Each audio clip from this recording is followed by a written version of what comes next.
बच्चों आज हम एनडीए 2022 सेकंड में जो बाइनोमियल थ्योरम के क्वेश्चन पूछे गए हैं उनको डिस्कस करने वाले हैं।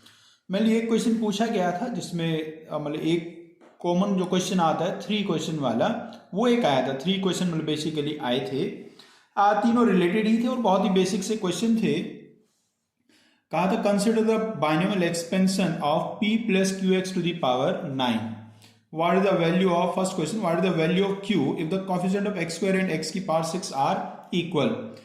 तो ये बच्चों एक बेसिक फॉर्मूला हमने पढ़ा हुआ है बाइनोमियल में, जनरल टर्म वाला फॉर्मूला, बहुत इंपॉर्टेंट फॉर्मूला है। 90% केसेज में उसी फॉर्मूले से क्वेश्चन आता है बच्चों। जनरल फॉर्मूला होता है टी आर प्लस 1। फॉर्मूला कुछ ऐसा होता है n C r a to the power n minus r b to the power r. यदि मैं a plus b to the power n को कंसिडर कर रहा हूं तो यहां यदि मैं देखता हूं तो यहां बच्चों n का वैल्यू 9 है। सो 9CR a के प्लेस पे p है, p to the power n minus r and qx to the power r। बच्चों ये जनरल टर्म है, बस इसी से सब कुछ होने वाला, तीनों क्वेश्चन इसी से होने वाले थे। मैं इसको थोड़ा और सिंप्लीफाई करूं तो ये बनेगा, ये 9 माइनस आर जी, 9CR p to the power 9 minus r q to the power r x to the power r। अब देखिए यहां आ गया x to the power r, तो इसके मल्टीप्लाई में जो लिखा है वो x to the power r का कोएफिशिएंट होगा। फर्स्ट क्वेश्चन में यदि मैं बात करूं तो मुझे चाहिए कोएफिशिएंट ऑफ x क्यूब। तो बच्चों कोएफिशिएंट ऑफ x क्यूब क्या होगा? x क्यूब बनाने के लिए r को कितना पुट करेंगे रे? r को 3 पुट करेंगे, तो r को 3 पुट कर देता हूं। सो ये आएगा 9C3 p to the power 6, 9 minus 3 6 and q to the power 3। Similarly coefficient of x to the power 6, उसमें r को हम 6 पुट करेंगे बच्चों। सो ये आ जाएगा 9C6 p की पावर 3 और q की पावर 6। अब इन दोनों को इक्वल मुझे पुट कर देना है। सो 9C3 p की पावर 6 q की power 3 equals to 9C6 p की पावर 3 q की पावर 6। अब देखिएगा बच्चों 9C3 और 9C6 इक्वल होते हैं। अरे ये फॉर्मूला ना पड़ा क्या? NCR equals to NCN minus R, ये फॉर्मूला हमारा होता है। तो उस फॉर्मूले से 9C3 और 9C6 इक्वल हो जाएंगे, तो ये कैंसिल हो जाएंगे। इधर p की पावर 6 है और इधर p की पावर 3 है, जब डिवाइड में ले जाऊंगा तो p की पावर 3 बचेगा। ऐसे इधर देखो q की पावर 6 है और यहाँ q की पावर 3 है, उधर ले जाऊंगा तो q की पावर 3 बचेगा। सो यहां से आ जाएगा p is equals to q।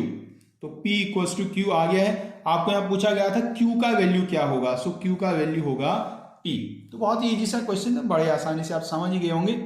इससे related second question, second question में क्या कहा है? मिडिल टर्म्स का जो रेशो होगा वो आपको बताना है। बच्चों देखिएगा यहां जो पावर लिखी है वो पावर 9 है। पावर 9 है, इसका मतलब जो टोटल टर्म्स होंगे वो 10 होंगे, और यदि टोटल टर्म्स 10 है तो मिडिल टर्म कौन से होंगे? 5th और 6th टर्म। तो 5th और 6th टर्म्स होंगे मिडिल टर्म्स। तो बेसिकली यहां मुझसे क्या पूछा गया ये सेकेंड वाले क्वेश्चन में, 5th टर्म और 6th टर्म का रेशो पूछा गया है।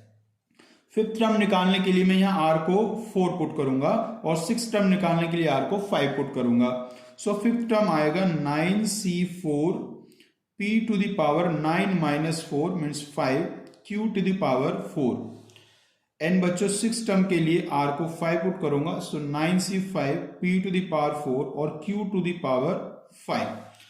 देखो जो 9C4 और 9C5 दोनों इक्वल ही होते हैं, अगेन वही वाली प्रॉपर्टी, तो ये कैंसिल हो जाएंगे।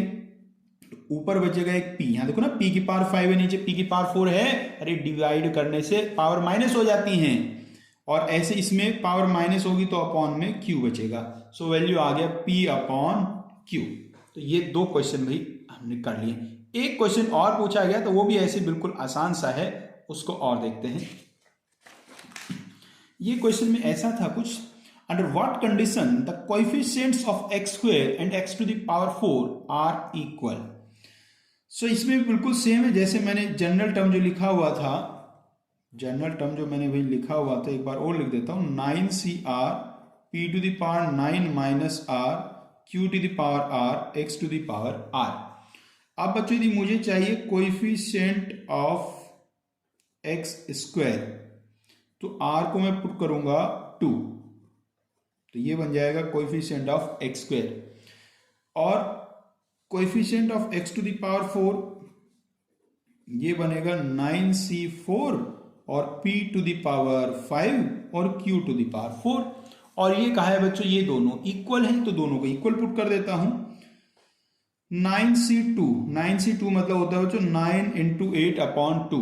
वैसे तो बच्चों को डायरेक्ट वैल्यू भी याद होती है, लेकिन मैं प्रॉपर ही सॉल्व करके लिख रहा हूं। P to the power 7 Q to the power 2 equal to 9C4 9 into 8 into 7 into 6 upon 4 into 3 into 2 into 1 और P की पावर 5 और Q की पावर 4। देखो बच्चों 9 इंटू 8 से 9 इंटू 8 कैंसिल हो जाएगा, और ये वाले 2 से ये 4 कैंसिल हो जाएगा, और ये 3 इंटू 2 से 6 कैंसिल हो जाएगा। तो यहां बच गया 7 अपॉन 2। अब देखो यहां P की पावर 7 है और यहां P की पावर 5 है, इधर लाके माइनस आ जाएगा तो P की पावर 2 बचेगा। ऐसे ही Q वाले को इधर लाऊंगा तो अपॉन में Q स्क्वायर बचेगा, क्योंकि यहां पावर 2 है और वहां पावर 4 है, और उधर कितना बचा है 7 अपॉन 2। तो P square upon Q square का वैल्यू 7 अपॉन 2 आ गया है, तो ये आंसर आ गया बी वाला। P स्क्वायर और Q स्क्वायर रेशियो 7 अपॉन 2 होगा। तो बहुत ही इजी क्वेश्चन बच्चों पूछे गए थे। अब ऐसे बाकी सारे चैप्टर्स के भी क्वेश्चन आपको मैं धीरे धीरे सब कराता रहूंगा। इसके अलावा यदि आप कुछ और चाहते हैं, कोई और टॉपिक के बारे में जानना चाहते हैं आप एनडी के एग्जाम के लिए, तो आप मुझे कमेंट करके बता सकते हैं, उनके लिए भी हम आपके लिए अरेंज कर सकते हैं।